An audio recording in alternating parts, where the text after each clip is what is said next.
성경 본문 중에 설교자들이 가장 좋아하는 본문 하나를 꼽아라. 설교자들이 가장 좋아하는 본문 하나를 꼽아라. 그러면 우리가 방금 읽은 오늘 본문이에요. 오늘 본문은 어떻게 시작하냐? 이렇게 시작해요. 7절에 그 주간 첫날에 우리가 떡을 떼려 하여 모였더니 바울이 이튿날 떠나고자 하여 우리에게 강론할세 말을 밤중까지 계속하매. 여기 주간 첫날은 오늘날로 말하면 주일이에요. 주일날 이분들이 모임을 했어요. 그러니까 이 모임이 어떤 모임이냐 하면은 오늘 우리가 드리는 주일 예배 같은 주일 예배 같은 모임이에요. 그런데 그 예배에서 두 가지를 합니다. 첫째는 뭘 하죠? 오늘 본문에 보면 떡을 떼려 하여 떡을 떼는 거예요. 두 번째는 뭘 하냐? 강론이에요. 여러분, 초대교회 예배는 이 두 가지로 구성이 되어 있었어요. 첫째는 떡을 떼는 것, 즉 성찬식이에요. 그리고 그 다음에는 뭘로 구성되어 있냐면은 설교예요. 하나님의 말씀을 듣는 것, 하나님의 말씀을 풀어주는 것, 이것으로 예배가 구성되어 있어요. 우리는 특별히 한국교회에서는 예배하면 자꾸 뭘 떠올리냐면은 제사를 떠올려요. 그래서 구약의 제사가 마치 오늘날 우리가 드리는 예배의 원형인 것처럼 생각해요. 그러나 그렇지 않아요. 구약의 예배는 다 끝났어요. 오늘날 예배의 원형은 초대교회 예배고, 초대교회 예배는 크게 세 가지로 구성이 되어 있어요. 첫째는 성찬, 두 번째는 설교, 그리고 에베소서에 보면 찬양, 이 정도로 구성이 되어 있어요. 그래서 우리가 오늘날 예배에는 이 세 가지가 강조되고, 이 세 가지를 잘 구성해서 하나님 앞에 영광을 돌리고 우리가 하나님을 경배하고 찬양하는 모임을 하는 거예요. 그런 의미에서 저는 우리 교회가 성찬식을 좀 자주 해야 되는 거 아닌가, 그런 생각을 좀 해요. 왜냐하면 성찬식을 하다 보면 우리 모두가 다 십자가 앞에 서게 돼요. 자꾸 우리가 십자가 앞에 서는 것이 너무 중요한데, 하나님이 우리에게 은혜의 방편으로 주신 성찬, 저희가 성찬을 자주 하지 않죠. 왜 자주 하지 않죠? 목사가 바빠서 자주 하지 않는 것 같아요. 그런데 제가 성찬을 좀 자주 하는 그런 예배를 드리기를 원해요. 뿐만 아니라 또 하나 아주 중요한 것은 설교죠. 설교. 그런데 오늘 본문에 보면 사도 바울의 설교가 점점 길어졌다 그래요. 그리고 어느 정도 길어졌냐? 밤중까지 계속됐다 그래요. 9절에 보면 오랫동안 설교했다고 말해요. 그러니까 바울이 설교를 길게 한 것이에요. 여기에서 설교자들은 첫 번째 은혜를 받아요. 뭔 은혜를 받나? 바울도 설교를 길게 하는구나. 여러분, 우리 교회 저의 설교도 그렇게 짧지 않은데 긴 거에 불평하지 마시기 바랍니다. 사도 바울도 길게 했어요. 첫 번째 은혜를 받는 거예요. 그 다음에 9절에 보면 그 사도 바울이 길게 설교를 하는데, 유두고라는 청년이 창에 걸터 앉아 있다가 깊이 졸더니 바울이 강론하기를 더 오래 하며 졸음을 이기지 못하여 3층에서 떨어지건을 일으켜 보니 죽었는지라. 그 예배에 누가 참석했냐? 유두고라는 사람이 참석했어요. 이 유두고라는 말의 뜻은 행운 혹은 행복, 이런 의미를 가진 사람인데, 이 사람이 아마 유명했던 것 같아요. 이름을 적어놓은 거 보니까, 이름을 직시한 거 보니까 초대교회 이 유두고라는 사람이 굉장히 유명했어요. 근데 이 유두고는 누구냐? 청년이었다 그래요. 근데 청년이라는 이 말은 젊은 사람이라는 뜻도 있지만 종이라는 뜻도 있어요. 그러니까 이 유두고라는 청년은 청년이라서 낮에 열심히 일을 했는지, 아니면 종이라서 낮에 또 열심히 그 일을 할 수밖에 없었는지 모르지만, 그렇게 그 청년이 와서 예배를 드리는데 바울이 설교를 길게 하니까 어떻게 했다는 거예요? 졸았다는 거예요. 여기에서 설교자의 두 번째 은혜가 나옵니다. 사도 바울이 설교하는데도 조는 사람이 있어요. 저는 우리는 교회 성도들이 졸더라도 낙심하지 않습니다. 왜냐하면 사도 바울 설교할 때도 조는 사람이 있었어요. 얼마나 은혜가 되는지, 위로가 되는지 몰라요. 그런데 이 졸음을 이기지 못하고 계속 졸다 보니까 이분이 3층 난간에서 이제 설교를 들었는데 그만 떨어졌어요. 땅에 떨어졌는데 일으켜 보니까, 여기 일으킨다는 말은 그냥 이렇게 일으켰다는 게 아니라 따로 이렇게 옮겨서 다른 장소에서 이렇게 그 청년을 놓은 거예요. 놓아봤더니 이가 어떻게 됐나? 죽었다 그래요. 여기 죽음을 확인한 사람 누구죠? 누가예요, 누가. 누가는 의사입니다. 그러니까 우리같이 비의료인은 이렇게 떨어져서 이 사람 숨만 안 쉬면 아 죽었구나 이렇게 생각하지만, 의사들은 나름대로 이 사람이 사망했는지 그렇지 않은지 확인할 수 있는 그런 그 기술 혹은 확인할 수 있는 지식이 있어요. 그래서 누가가 보니까 이 사람이 죽었어요. 의학적으로 죽었어요. 그래서 누가가 말하는 거예요. 이게 떨어졌는데 옮겨놓고 보니까 죽었다. 근데 10절에 뭐라 그러냐? 바울이 내려가서 그 위에 엎드려 그 몸을 안고 말하되 떠들지 말라, 생명이 그에게 있다. 여기 떠들지 말라는 말은 그냥 조용해라 이런 뜻이 아니라 곡하지 말라 이런 의미가 있어요. 그러니까 이미 이 사람 죽었다. 그러니까 다 알고 뒤로 지금 곡을 하는 거예요. 이 죽었다고 확신하는 거예요. 근데 사도 바울이 말하기를 뭐라 그러냐면은 그 안에 생명이 있다. 이 말은 그가 안 죽었다 그런 뜻이 아니에요. 12절 말씀 보면 사람들이 살아난 청년이라고 말해요. 그러니까 안 죽은 게 아니라 죽었다가 어떻게 된 거죠? 살아났다는 거예요. 이 유두고가 죽었다가 살아나니까 그 다음에 사람들이 올라가서 그 유두고와 함께 더 오랫동안 설교를 듣고 또 성찬식을 하면서 은혜를 받았다는 거예요. 그리고 12절 말씀 다 같이 한번 읽어볼까요? 시작. 사람들이 살아난 청년을 데리고 가서 적지 않게 위로를 받았더라. 이 청년을 보면서 그 성도들이, 그 들어와 있는 성도들이 계속해서 위로를 받았다는 거예요. 이 사람 볼 때마다 위로를 받았다는 거예요. 우리는 여기서 두 가지 생각을 하게 됩니다. 첫째는 지금 사도 바울의 전도 여행을 쭉 기록하고 있는데, 지금 사도 바울이 마게도냐라는 아주 큰 지역에 들어왔어요.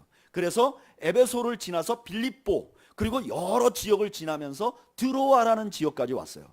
그러면 이 동안에 사도 바울이 여러 가지 설교도 했고 여러 가지 기적도 했고 여러 가지 일을 행했는데 누가는 다 기록하지 않고 딱 이 사건만 기록을 해요.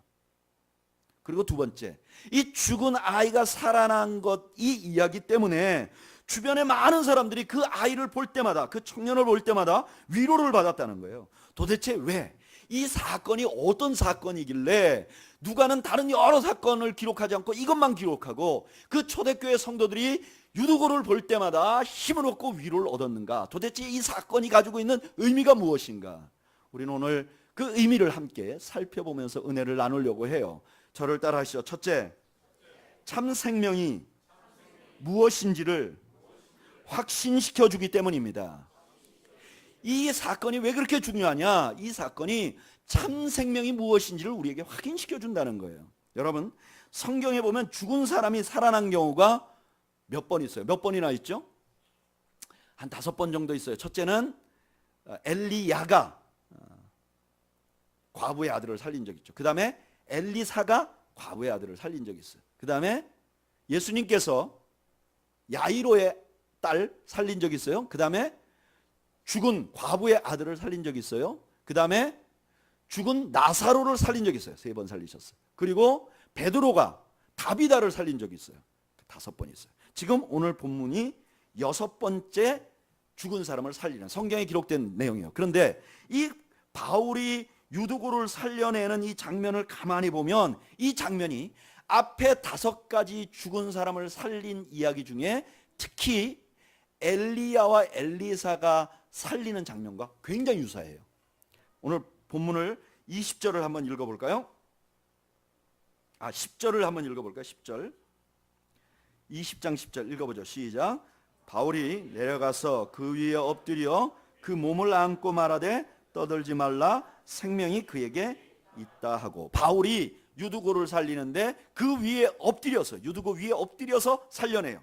그런데 열왕기상 17장 21절에 보면 엘리야가 이렇게 해요. 그 아위 위에 몸을 3번 펴서 엎드려 여호와께 부르짖어 이르되 내 하나님 여호와여 원하건대 이 아이의 혼으로 그의 몸으로 돌아오게 하옵소서. 엘리야가 그렇게 얘기해요. 또 엘리사는 어떻게 했는가? 열왕기하 4장 32절에서 34절까지 엘리사가 그 집에 들어가 보니 아이가 죽었는데 자기 침상에 눕혀 있는지라 들어가서 문을 닫으니 두 사람뿐이라 엘리사가 여호와께 기도하여 이 아이 위에 올라 엎드려 자기 입을 그의 입에 자기 눈을 그의 눈에 자기 손을 그의 손에 대고 그의 몸에 엎드리니 아이의 살이 차차 따뜻하여지더라. 굉장히 유사해요. 엘리사와 엘리야가 살린 것과 지금 바울이 유두고를 살린 사건이 비슷해요. 그러면 엘리야와 엘리사가 죽은 아이를 살린 것은 어떤 의미가 있는가?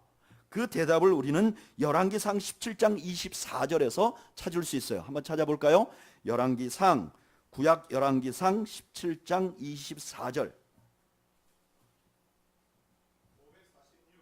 546페이지 열왕기상 17장 24절.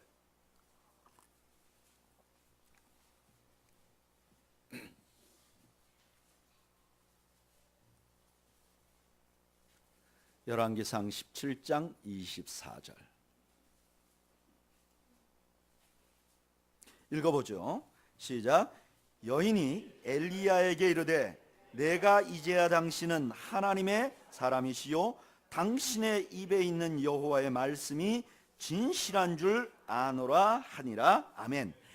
아이가 살아나는 것을 보면서 그 아이의 엄마가 고백을 하기를 뭐라 그러냐면 이제 당신의 말이 옳은 줄로 내가 확신한다. 다시 말하면 엘리야가 죽은 아이를 살린 것은 엘리야가 이때까지 했던 말이 진실하다는 걸 말했다는 거예요. 그러면 엘리야가 무슨 말을 했느냐? 엘리야가 살던 시대는 아합과 이세벨이라는 그 북이스라엘의 왕이 지배할 때였어요. 근데 이 북이스라엘의 왕 아합과 이세벨은 어떤 사람들이냐? 그 가나안 땅 주변에 있는 바알과 아세라라는 우상을 열심히 섬기라고 국가를 동원했던 사람이에요. 이 이스라엘이라는 나라는 하나님을 섬기는 나라인데 왕이 돼가지고 바알과 아세라라는 우상을 섬기도록 독려했다고요. 왜 독려했느냐? 이 북이스라엘은 남유다와 한 나라였는데 둘이 갈라졌어요. 그리고 남유다는 다윗의 왕조가 계속 다스려서 안정된데 북이스라엘은 이게 잘라도 나온 국가다 보니까 매번 싸우고 왕정이 복잡해서 늘 이리 치고 저리 치는 그런 불안한 국가였어요. 그런 불안한 국가에 아합이 자기 아버지가 좀 강력한 왕이라서 좀 강력한 왕국을 물려받았는데 소원이 있는 거예요. 뭐냐? 좀 잘 살아봐야 되겠다. 그래서 어떻게 하면 잘 사는가 돌아보니까 자기들 나라 주변에 있는 국가들이 아주 잘 살아요. 근데 저 사람들이 우리와 뭐가 다른가 보니까 저 사람들이 바알과 아세라라는 신을 섬겨요. 이스라엘과 다르게. 그러면 왜 바알과 아세라를 섬기는가? 가만히 들어보니까 이 바알과 아세라를 그 이방인들은 어떻게 믿고 있느냐? 이 바알과 아세라가 생명의 신이다. 바알은 구름과 바람과 비를 주관하는 신이에요. 그리고 아세라는 다산의 신이에요. 그래서 이 두 신이 만나면 이 땅에 꽃이 피고 새 생명이 생기는 거예요. 그래서 저 사람들이 바알과 아세라 신을 섬기면 그 바알과 아세라가 이 땅에 생명을 자꾸 풍성하게 만들어주고 그 생명이 풍성해지면 농사가 잘 돼서 부유하게 되는구나. 그러니까 우리도 저 바알과 아세라를 섬기면 그렇게 우리도 풍요를 누릴 수 있겠구나. 그래서 국가 정책으로 바알과 아세라를 섬기라고 하는 거예요. 그러다 보니까 그 안에 그래도 믿음 가진 사람들이 우리는 바알과 아세라 안 섬기겠습니다. 그랬더니 그 아합과 이세벨이 그 하나님을 믿는 사람들을 핍박해요. 그래서 점점 믿는 사람이 적어지고 바알과 아세라 섬기는 사람들은 부자로 살아가는 거예요. 바로 그때 엘리야가 나타나는 거예요. 엘리야가 나타나서 너희들이 바알과 아세라를 섬기면 안 된다. 그가 우리에게 생명을 주는 분이 아니다. 우리가 여호와 하나님을 섬겨야 한다고 말해요. 그런데 그 엘리야가 수많은 핍박을 받고 어려움을 겪어서 그냥 우리가 세상적인 눈으로 보면 엘리야는 아주 소수 의견이에요. 그런데 이 죽은 아이를 살림으로 말해서 그가 전하는 말이 진짜라는 확신을 갖게 되는 거예요. 더 한 걸음 나가면 그 풍요를 만들어주는 생명은 바알과 아세라에서 생기는 게 아니라 하나님 여호와 하나님이 참 생명의 신이라는 것을 증명해낸 거예요. 죽은 아이를 살리면서. 지금 바울이 유두고를 살리는 것도 아주 비슷한 확신을 우리에게 준다는 거예요. 여러분, 바울이 초대교회 성도들에게, 사람들에게 복음을 전했어요. 이름이 뭐냐면 복음이에요. 복된 소식이에요. 그래서 이 사람들이 예수님을 믿어요. 그러면 이 사람들의 생각이 어떻게 되면 우리가 복되게 살겠지. 그런데 복음을 믿자마자 이 사람들은 핍박 앞에 서는 거예요. 사도행전에 보면 바울의 말을 듣고 대신 핍박받은 사람들이 많이 등장해요. 복음을 받은 사람들은 분명히 이름은 복음인데 오히려 고난 가운데 있는 거예요. 그러다 보니까 이 복음을 믿는 사람들 마음속에 갈등이 생겨. 아, 이게 진짜인가? 이게 믿는 게 진짜인가? 그런데 이 유두고가 죽었다가 살아났다는 것은 그들에게 엄청난 확신을 주는 거예요. 무슨 확신을 주냐? 바울이 말하는 게 맞아. 바울이 말하는 게 맞아. 그를 따라야 해. 그래야 진정한 생명을 누릴 수가 있어.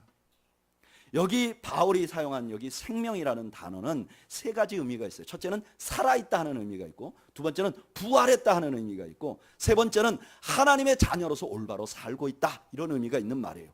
그러니까 생명이 있다는 것은 단순히 살아있다 이런 뜻이 아니에요. 우리 안에 생명이 존재해서 내가 죽어도 부활할 수 있고, 그리고 이 땅에서 하나님의 자녀로서 올바로 산다는 것을 의미해요.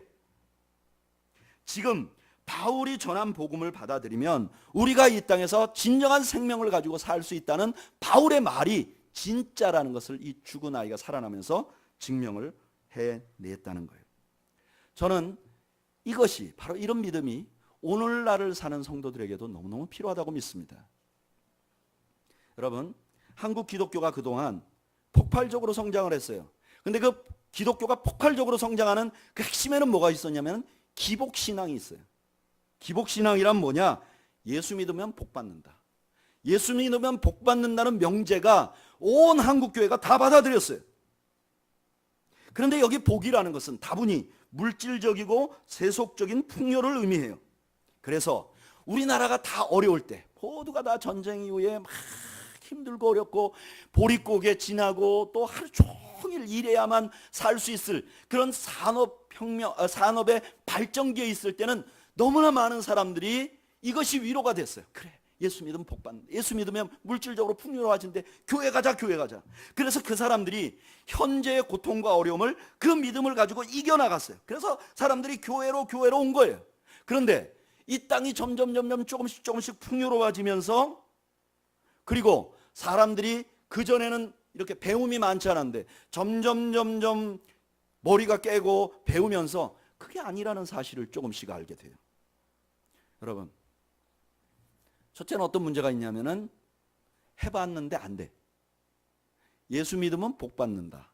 근데 나도 예수 믿어봤는데 복을 받는 사람도 있는데 안 돼. 안 되는 사람이 많아. 교회에서 수많은 목사님들이 부흥회를 할 때 우리 교회에서 이런 성도가 이렇게 헌신했더니 이렇게 하나님 복 주셔서 이렇게 부자가 됐다고 아무리 설교해도, 나도 똑같이 헌신하고 헌금해도 나한테는 그런 일이 안 일어나. 그죠? 그런 사람이 너무 많아지는 거예요. 그러니까 이분들이 슬금슬금 교회를 떠나요. 왜냐하면 이게 아니니까. 두 번째로 어떤 사람이 생기냐? 그래, 교회에서 말한 대로 내가 주님을 섬기고 해봤더니 성공을 했어. 부자가 되기도 하고 고위관리가 되기도 하고 그렇게 세상이 주는 어떤 풍요를 누려봤어. 그런데 문제는 뭐냐면 그건 누려봤는데 행복하지 않아. 이게 진정한 복이 아니야. 겉으로 볼 때는 교회 장로님이 되고 집사님이 되고 너무나 멋지게 살아가는데 그 가정은 엉망진창인 크리스찬들이 너무 많은 거예요. 자기는 알아요. 이게 아니라는 걸. 근데 말하지 못하는. 그러니까 이런 분들도 슬금슬금 뒤로 빠지는 거예요. 교회를 떠나게 되는, 교회가 필요가 없어지는 거예요. 그런데 오늘 본문은 그런 우리에게 다른 확신을 주는 거예요. 예수 믿는 것은 복된 길이에요. 왜냐? 이것이 옳은 길이기 때문에 그래요. 이렇게 해야 참된 생명을 얻기 때문에 그래요. 내가 이 땅에서 지금 살아가는 것뿐만 아니라 내 안에 부활이라는 놀라운 은혜를 품고 살고, 내가 그래서 죽고 나서 부활할 수 있고 뿐만 아니라 이렇게 사는 것이 하나님의 자녀로서 올바로 사는 길이기 때문에 그런 거예요. 오늘 본문이 이렇게 말하는 거예요. 여러분들의 삶에 고난이 온다, 고통이 온다. 그래도 이걸 포기하면 안 돼요. 왜냐하면 이게 옳은 길이기 때문에 그래요. 유두고가 그때 성도들에게 그걸 알려주는 거예요. 그래서 이 성도들이 그 유두고를 볼 때마다 위로를 받는 거야. 그래, 내가 지금 예수 믿었는데, 내가 예수님 따라가는데 왜 나한테 불행이 생기냐? 그래도 내가 이걸 놓지 말아야지. 유두고 봐, 이게 옳은 길이야, 이게 생명의 길이야. 그러니까 나는 포기할 수 없어. 저는 여러분들이 이런 위로를 받으시기를 바라요. 여러분, 지금 예수님을 믿는 것이 우리 인생을 힘들게 만들 수도 있어요. 예수를 믿었는데 어려운 일이 있는 분들도 있어요. 바로 살았는데 고통을 겪을 수도 있어요. 그렇기 때문에 예수 믿는 것을 포기해서는 안 돼요. 왜냐? 예수 믿는 것만이 생명의 길, 올바른 길이기 때문에 그래요. 오늘 우리는 유두고에 대한 이야기를 봐요. 유두고에 대한 이야기를 보면서 그래, 바울이 전했던 그 복음, 그게 진짜야. 그리고 그게 우리에게 생명을 주는 거야. 하나님의 자녀답게 사는 길이야. 내가 이렇게 해서 잘 되기 때문이 아니라 잘 되지 못한다 하더라도 나는 이걸 포기할 수 없어. 참다운 생명의 길이야 하는 것을 이 본문이 알려줘요. 그래서 사도 바울도 누가도 사도 바울의 여러 행적 중에 이 본문을 택해서 기록하는 거예요. 또한 그 초대교회 성도들도 그걸 보기 때문에 유두고를 보면서 위로를 받는 거예요. 저는 여러분들도 그런 소망과 확신을 갖는 여러분들이 되시기를 주님의 이름으로 축복합니다. 두 번째로 저를 따라 하시죠. 참 생명을 누리는 비결이 무엇인지 확신시켜주기 때문입니다. 첫째는 참 생명이 무엇인지를 알려주고, 또 하나는 그 참 생명을 누리는 방법이 무엇인지를 알려주기 때문에 이거를 놓지 않는다는 거예요. 여러분, 오늘 본문은 예수님 믿는 것이 참 생명, 올바른 길이다, 그 정도만 알려주는 게 아니라 더 깊은 진리를 품고 있어요. 오늘 본문을 자세히 보면 오늘 본문은 가운데는 유두고를 살린 이야기인데 앞뒤로 떡을 떼는 것으로 쌓여 있어요. 7절 보면 이렇게 시작해요. 오늘 사도행전 20장 7절에 그 주간에 첫날에 우리가 떡을 떼려 하여 모여. 그리고 11절에 보면 올라가 떡을 떼어 먹고, 이렇게 말해요. 여기 떡을 뗀다는 말은 매우 독특한 단어예요. 이거는 그냥 내가 가지고 있는 떡을 떼서 먹는다 이런 뜻이 아니라, 떡을 뗀다는 것은 성찬식이라는 것을 의미하는 말이에요. 초대교회 때 떡을 떼자 그러면 떡 먹자 그 뜻이 아니라 성찬식 하자 이런 뜻이에요. 그런데 그래서 이 지금 유두고가 살아난 장면은 성찬식을 떠오르게 해요. 최초의 성찬식. 최초의 성찬식은 언제 이루어졌느냐? 예수님이 십자가를 지시기 전에 제자들과 함께 만찬을 해요. 그리고 그 만찬에서 이렇게 말해요. 우리 모두 누가복음 20장 19절에서 20절을 찾아보죠. 누가복음 22장 19절에서 20절. 누가복음 22장 19절에서 20절.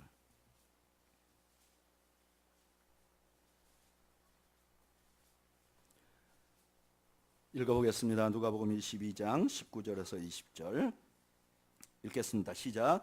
또 떡을 가져 감사기도 하시고 떼어 그들에게 주시며 이르시되 이것은 너희를 위하여 주는 내 몸이라 너희가 이를 행하여 나를 기념하라 하시고 떡 저녁 먹은 후에 잔도 그와 같이 하여 이르시되 이 잔은 내 피로 세우는 새 언약이니 너희를 위하여 붓는 것이라. 아멘. 예수님께서 떡과 잔을 가지고 뭐라고 했냐면은 너희를 위하여 내가 이걸 하는 것이다 라고 말해요.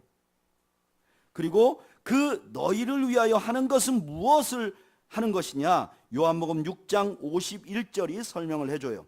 요한복음 6장 51절 찾아보겠습니다.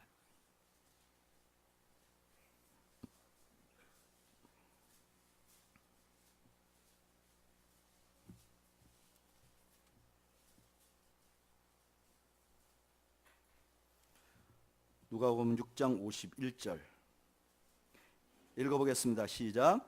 나는 하늘에서 내려온 살이 있는 떡이니 사람이 이 떡을 먹으면 영생하리라. 내가 줄 떡은 곧 세상의 생명을 위한 내 살인이라 하시니라.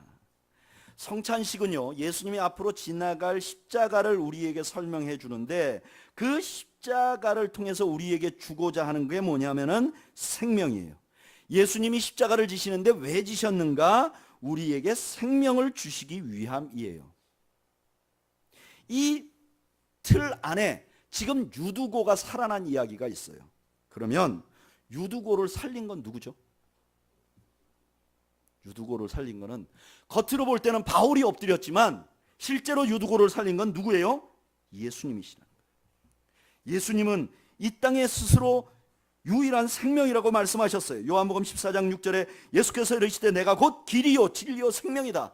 예수님 자신이 유일한 생명이에요. 뿐만 아니라 예수님이 3년 동안 공생애 동안에 3명의 죽은 자를 살리셨어요. 그리고 뿐만 아니라 그 스스로가 부활하심으로 자신이 생명이라는 걸 증명했어요. 그 예수님께서 십자가를 지시면서 말씀하시기를 내가 이 십자가 짐으로 너희들은 생명을 얻을 것이라고 말씀하신 거예요. 유두고가 살아난 장면은 바로 그런 관점에서 봐야 한다는 거예요. 유두고가 살아난 거는 어떤 의미가 있는가? 예수님이 지금 유두고를 살리고 있다는 거예요. 여러분, 사도행전 전체의 주제가 뭐라 그랬죠? 예수님이 십자가에 죽어서 끝나고 부활하시고 없는 게 아니라 그 승천하신 그 주님이 세상을 다스리고 있다는 것이 사도행전 전체의 주제예요. 그런데 예수님이 이 땅을 다스리고 있다는 가장 큰 증거 중에 하나가 뭐냐면은 죽은 자가 살아나는 거, 생명을 얻는 거예요. 생명을 얻는 것을 보면 그 생명이라는 것은 예수님이 하지 않고는 이 땅에 줄 수 없는 거예요. 그리고 그 생명이 계속 일어난다는 것은 예수님이 지금도 우리 가운데 있고 우리를 통치한다는 증거가 되는 거예요.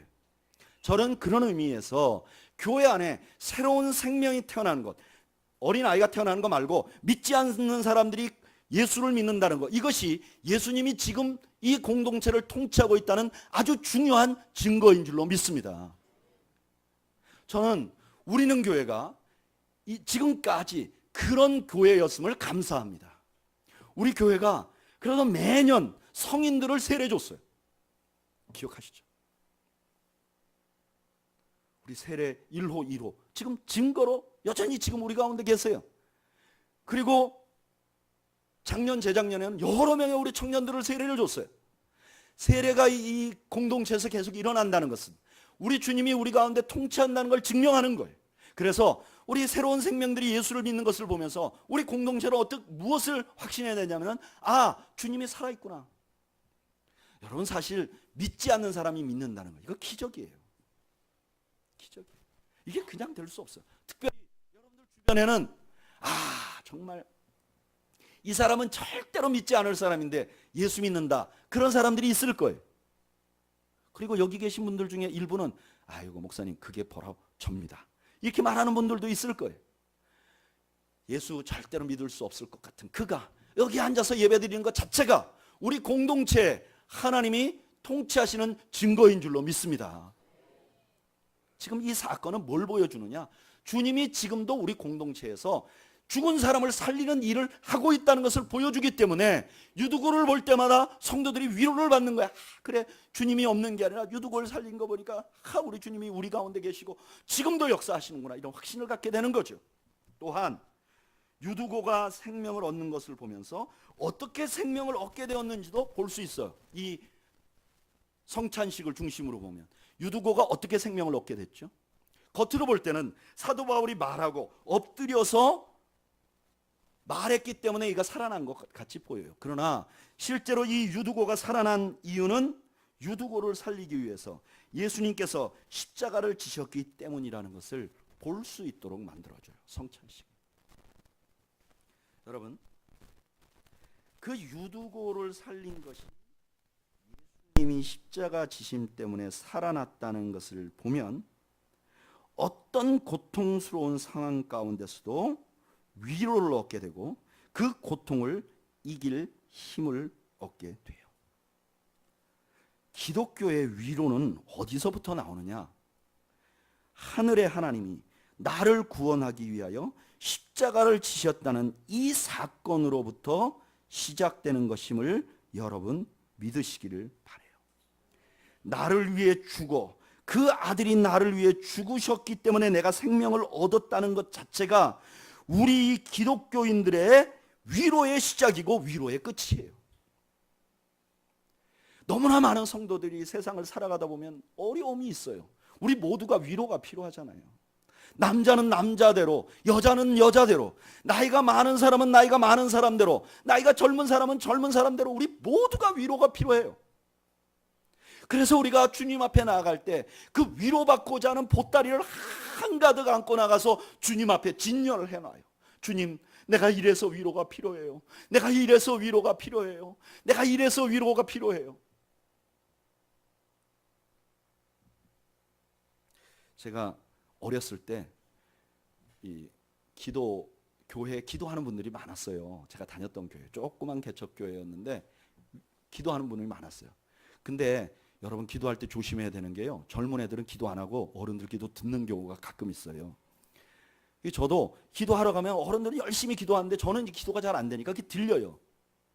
근데 어떤 여자 권사님이 이렇게 말하는 거예요. 주님, 나는 복도 지질이 없는 년입니다. 남편한테 사랑도 못 받고 나한테는 주님밖에 없습니다. 주님 사랑으로 살겠습니다. 그 맨날 울어요. 근데 제가 생각할 때 어떤 생각이 드냐면, 저분이 주님 앞에 사랑을 받긴 받는데 왜 울까? 주님, 나는 남편한테 사랑도 못 받는 년인데 난 주님 사랑 하나로 만족합니다. 그럼 주님이 내가 너 사랑한다 그러면 툭툭 털고 끝나야 되는데 계속 울어. 이유가 뭐예요? 주님 사랑으로는 내가 만족이 안 되고 내 남편의 못된 마음을 돌려서 나도 사랑받고 살게 해주십시오. 이게 목적이잖아요. 그러니까 분명히 나와서 기도를 하고 울고 불고 하는데 그분의 눈은 뭘 보고 있느냐? 자기의 현실에 위로받을 내용만 보고 있는 거예요. 그러니까 위로가 안 돼. 매번 나와서 울고 불고 했지만 울므로 인해서 카타르시스는 생기지만 그러나 진정한 위로함은 없는 거예요. 여러분, 우리가 주님 앞에 나와서 백날 기도해도 매일 자기가 안고 있는 문제만 붙들고 기도하면 위로가 안 생겨요. 위로는 어디서 나오느냐? 딱 꿇어 앉아서 나를 위하여 십자가 지신 예수님 앞에 딱 서면 그 다음에 나머지는 아무것도 아니에요. 털고 일어날 수 있어요. 우리가 나를 위해 십자가 지신 예수님을 잊어버리고 다른 방법으로 위로를 받으려니까 위로가 안 되는 거예요. 초대교회 성도들이 나름대로 어려움이 있어요. 예수 믿는다고 하는데 고난이 있어요. 직장도 잊어버리고 경제적으로 어렵고 가족들 간에 불화가 있고 자기가 그렇게 사랑하던 가족 공동체로부터 쫓겨나요. 그러니까 이 사람들이 얼마나 힘들겠어요. 주님 앞에 나와서 아무리 기도해도 안 돼. 근데 유두고를 보니까 위로가 돼. 왜? 유두고를 살리신 분이 그냥 예수님이 살린 게 아니라 십자가 지고 살렸어. 그러면 눈에 보이는 유두고는 그렇게 살렸지만 나 같은 죽을 영혼을 살리기 위해서 예수님이 또 십자가를 지셨구나. 그 십자가 때문에 내가 살았구나. 십자가 앞에 서면 그냥 위로가 되는 거예요. 그러니까 유두고 보고 위로받았다는 거예요. 오늘 이 유두고의 사건은 우리를 십자가 앞으로 인도하고 예수님이 나를 위해서 무엇을 했는지를 기억하게 만들어요. 저는 우리 능교회 성도들이 예수님의 십자가로 위로받는 여러분들이 되시기를 바라요. 십자가 앞에서 나의 근심과 걱정, 위로받고 싶은 것이 다 사라지는 그런 기적을 경험하기를 원해요. 그게 예수 믿으면 받는 복이에요. 그게 예수 믿으면 받는 복이에요. 예수 믿으면 받는 복이 내가 울고 불고 했더니 뭐가 바뀌었다, 그게 아니에요. 그 예수님을 만나고 나니까 근본부터 없어져 버리는 거예요. 또 하나, 유두고를 통해서 어떻게 하면 그 유두고가 누린 생명을 나도 누릴 수 있는지를 보게 해요. 고린도전서 10장 16절에 이렇게 말해요. 우리가 축복하는 바 축복의 자는 그리스도의 피에 참여함이 아니며 우리가 떼는 떡은 그리스도의 몸에 참여함이 아니냐. 성찬은 참여함으로 은혜를 누리게 되는 거예요.